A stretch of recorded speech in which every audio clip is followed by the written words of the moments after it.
Brian Tyree Henry, you were nominated for an Emmy this year for Atlanta, and this show as a whole really kind of exploded this year with 16 nominations. So how did you get the news about your nomination and all the nominations for the show in general this year? Well, I was up early in the morning, kind of pacing my apartment, probably drinking vodka. I'm joking. Um, I don't know, man. I was really anxious about it. I don't know why this year in particular it was so nerve wracking, but I was on the phone with a couple of friends and it was just like, okay, I'm gonna try to like lay down and not think about it because it was 11:30 my time. I was on the East Coast. And once I got the news, man, I just like kind of sat down in disbelief. I really couldn't believe that, I got a personal nomination, let alone 15 other nominations for the show.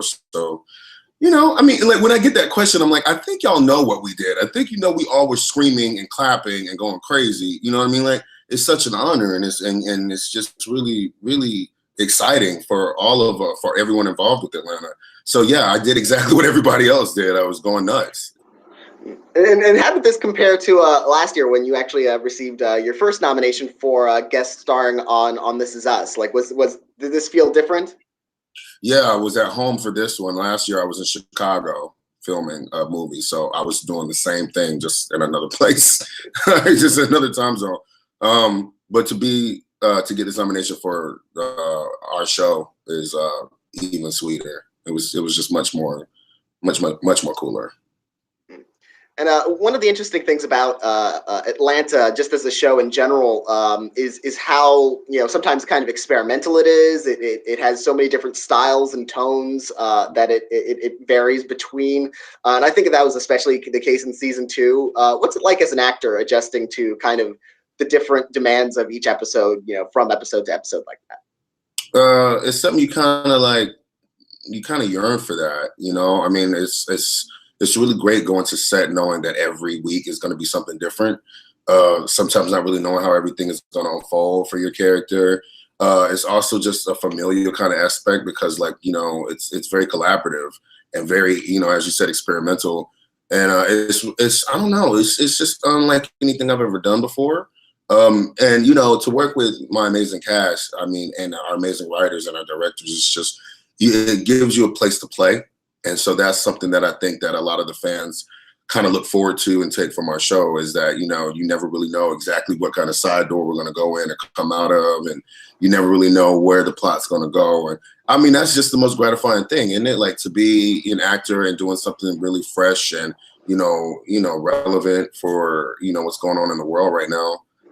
You can't beat it with a stick. It's just it's one of the most gratifying things I've ever done. I mean, I love Alfred with all my heart, and I hold him very close to the vest. And it's really nice to know that people are recognizing that and are willing to give me big ups for it. Because this season wasn't easy for him or me, and it's really nice to know that people are recognizing the work. And it certainly wasn't easy for your character this season. And the episode you submitted for your Emmy episode submission, Woods, is actually kind of a very significant part of that. That episode kind of started funny, but then it went to a lot darker places. Yeah. What was it like, getting that script and actually working on that episode? I think you all can see exactly what it was, man. I'd never been more terrified to reveal that part of myself or that part of Alfred, and it was really terrifying because, we are a comedy show, but at the same time, we kind of dealt between comedy and drama and absurdity and all these different things. And I was just very nervous about how people would receive it because it's not traditionally a funny episode. You know what I mean? It's not, out there. It's not, say, like Barbershop, which, from beginning to end is just a series of unfortunate events. I mean, Woods is a series of unfortunate events, but it just, like it's. I don't know. I really love this episode because, we tend to see these characters like rappers or big time personas who are out there and think that they have everything going for them. And you realize that they're just human. You realize deep down that there is pain and that there's things that they're working through too. Mental health was a big thing for me this season because Especially in our community, we tend to gloss over that. We tend to act like it's not anything very important. But with Alfred, I think he realized that there were a lot of things he had to confront, including the loss of his best friend, his mother. And because what a success when you don't really have that person to share it with, when you don't really have that person that's, in your corner. And I think that Brian, I'm constantly struggling with that grief and that understanding, because at the end of the day, it's so easy for people to see, like, you're on a hit TV show, you know what I mean? You're doing great, you're on Broadway and me. But like, it's a constant thing that you're trying to like move through and work through. And I think that Alfred had to recognize, like either you play the game or you don't. And either way, there are consequences for both. So, I don't know. It was risky. It was risky to reveal that part of myself. I don't think I've ever seen anything like that out of a character like Alfred, like to go. I mean, like that day just really sucked for him. Like it just kept going. And I don't know, man. I feel like it was just something very personal. And if I could help anybody that was going through this kind of thing of understanding grief or understanding even, recognition, like what that meant, I had to put it out there. And God bless, Hero and Stephanie for actually like, steering that ship and it really, kind of pushing me forward to do that, because I was terrified. I was really terrified to do this episode, but at the end, it was incredibly cathartic. It allowed me to go places that I never thought I'd be able to share with anyone. And, I feel like after that episode, you had to see Alfred in a different light. He had to make the decision, and grief feels like that. It feels like you're lost in the woods. It feels like there's no way out. I rarely watch the episode, but there's this one shot that Hero does where it just pans above the woods and it just keeps going and it keeps going and it keeps going. I was like, yeah, it's like, that's it, man. So I don't know. I mean, it's not a traditionally funny episode per se, but I just feel like there's just so many elements in this episode that really show the human nature of who Alfred is and the complexity of what grief and loss is and fame. And I just wanted to kind of show that side of me as well. And you mentioned Barbershop, which is such a contrast, and so much of that episode is driven by your reaction shots. It's a lot of things happening around him and him reacting to them. What was it like? Just kind of being in a literal sense in the passenger seat in that episode. literally in the passenger seat. Like this whole season I was in the passenger seat, which is why I think everything went wrong for me. I don't know. It's weird to explore fame through the eyes of Alfred, because something as simple as going to your barber that you go to every day, you kind of take for granted because you don't have any say of how people view you or what your success is. You step out in the world and then all of a sudden people are giving you free Starbucks and you're like, hold up, I didn't ask for that, but thank you. This episode in particular was a lot about restraint for Alfred, because, he's realizing that his trajectory and fame, he can't navigate and do the things that he used to do or was used to doing, because there are costs for everything. And so, when we go to Bibby, who was the person who was cutting my hair my entire like adulthood in Atlanta, starts to smell a little bit that I'm getting up there, people will take advantage. And I think for Alfred, he just realized that he had to realize that there are two sides to this coin. Either you can submit to the fame and just like let people push you over, or you can stand up for yourself and really like show people how to respect you. And I think that it took that journey for him to understand that, because Alfred's battling a whole different kind of thing. He's the Atlanta based character. This is his home. That's where he's always been. And so all of a sudden now he has to move through these streets in a completely different way that he didn't necessarily know he'd have to. And so the last person you want to deal with that with is your damn barber. So it's like, you got me running out with half a haircut. There's nowhere else I can go. And it's just so sad because like at the end of the episode, he's making a point by not going back to Bibby, but you don't even know what number, you don't know like the number of fades you need. So I think that it was just a constant series of unfortunate events for him to understand that you're not the same anymore. No matter how much you want to stay real, and no matter how much you want to continue to be that guy, it's just not gonna work out for you, bro. I mean, you could try to be that guy, but you're gonna walk out with half a haircut and look like an idiot. So I think it was just a lot of him realizing that that's not his life anymore, and that's hard, man. That's hard, and art imitates life a little bit. I mean, I'm not gonna go out and let my barber jack me up like that, but Brian, I'm realizing the difference between all that too. So like I said, this season was incredibly cathartic for me. And interestingly, where your character is in his career, like he's starting to become a star, but he's still not quite like he's not like Jay-Z. At this point, he's still kind of honestly true, but he's still kind of coming up. So he's sort of got like half of this taste of stardom, but he's also still a little bit in his old world, like what's it like exploring that ambivalence of him? Like he doesn't even seem to be sure that he wants to even be more of a star like that. No, that's it. Kind of piggybacks on what happened the first season. And here comes his cousin that he hasn't seen in a while, and I'm playing with rap. You know what I mean? I don't think it's anything that I really wanted to do. Because the thing is, Alfred's always going to have his hustle. Alfred's always going to figure out how to eat.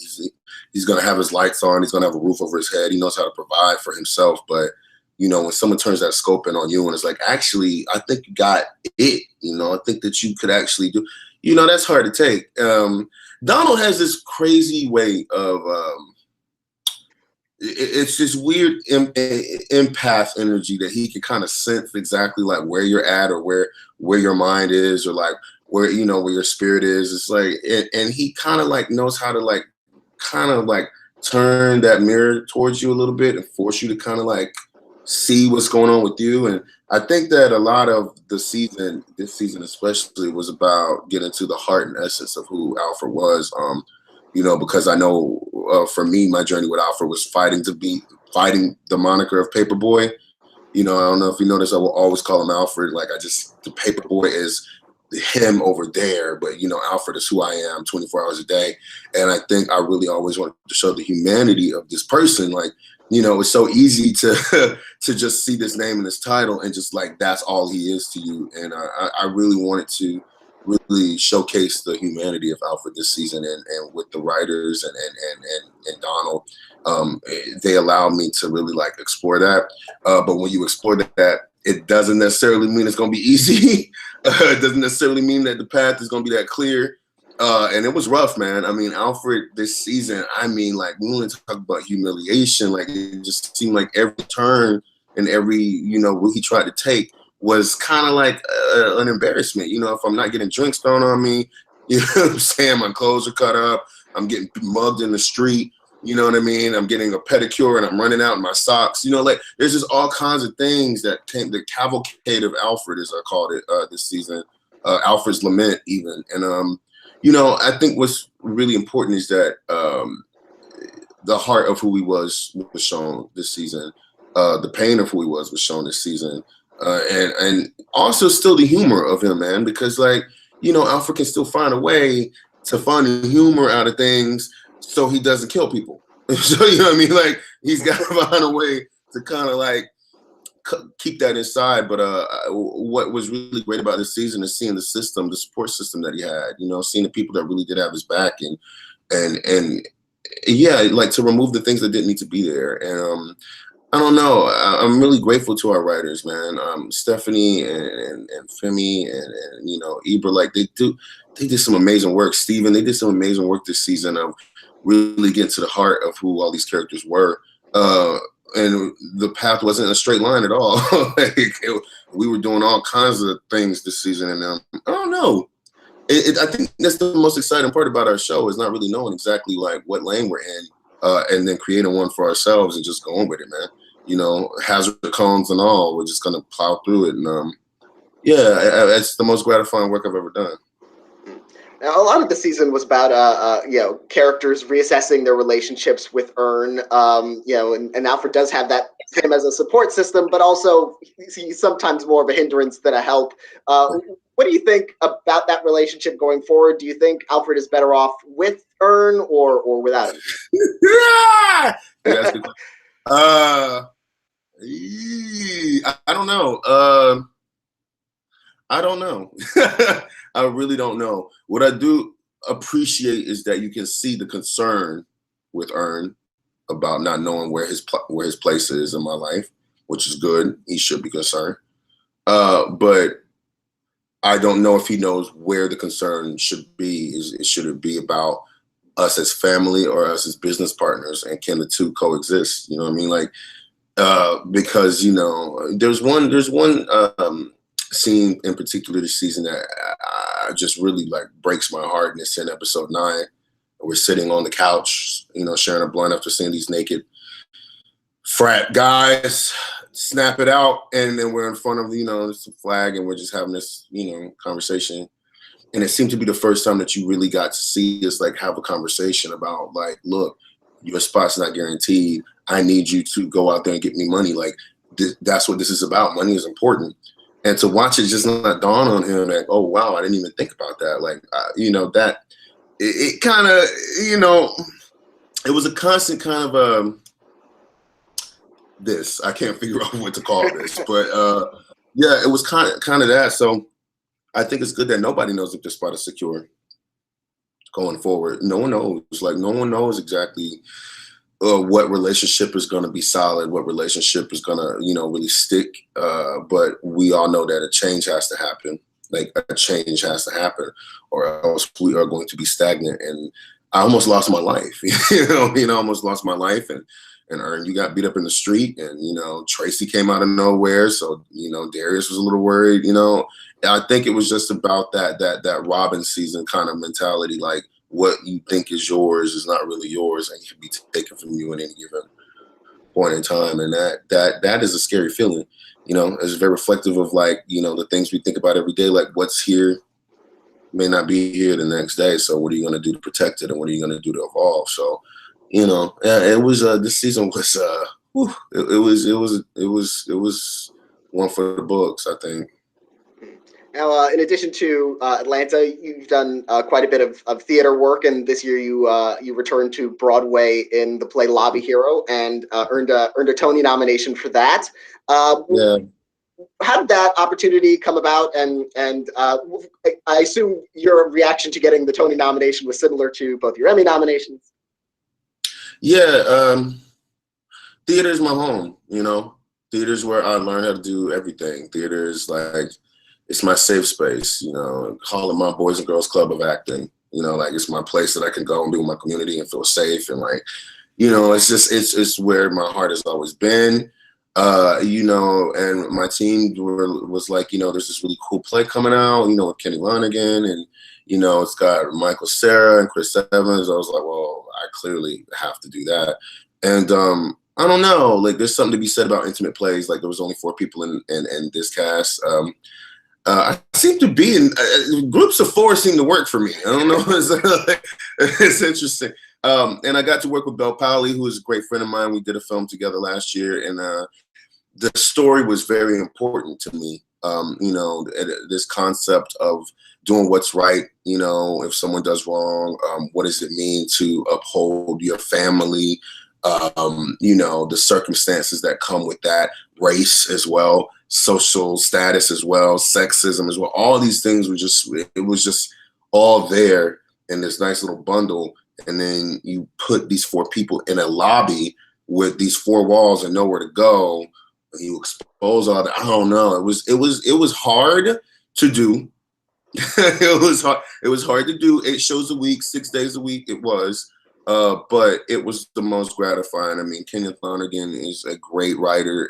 He can capture the essence of pain and strife better than anyone I know. And Tripp, our director, was so fearless and so creative.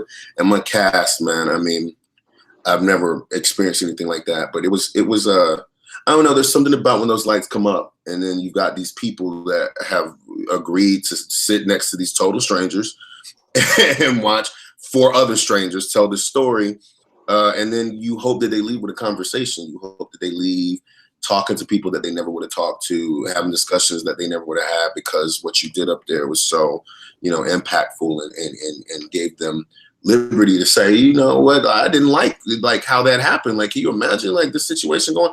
I mean, theater does that for me. And it's a certain charge, because once those lights go up, the lights are up. So if you decide to, once it happens, it happens. And I don't know, there's something viscerally exciting about that. There's something that just gets the blood flowing in me, that it's really unlike anything I've ever experienced. So it was really great. And the fact that my peers even acknowledged this kid coming to Broadway, this is my first Broadway play, and giving me such an accolade, like a nomination for the Tony, man. I mean, you can't,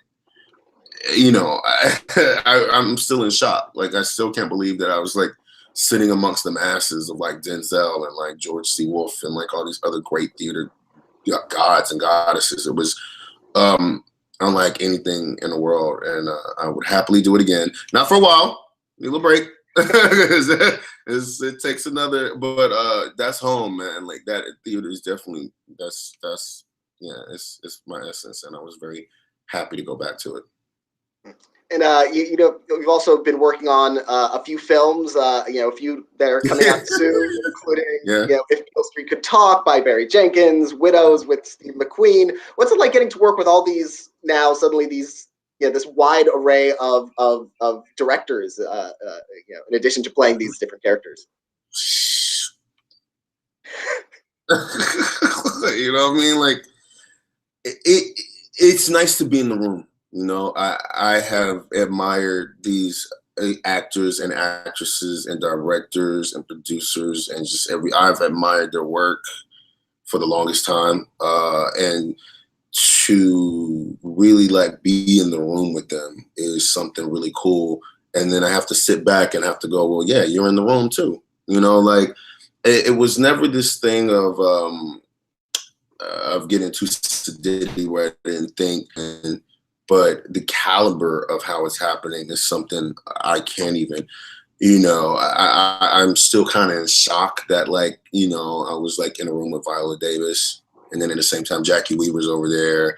I'm currently doing Woman in the Window, and I've got like Amy Adams sitting right next to me, and then Gary Oldman, and it's like, but at the same time, it's like I'm in the room too, and I think that's great. I really believe that when you follow, it's gonna sound so corny. Please don't hate me. I really believe that when you follow your heart, honestly, like when you really follow your heart and let your heart lead you, man, you can't end up in the wrong situation.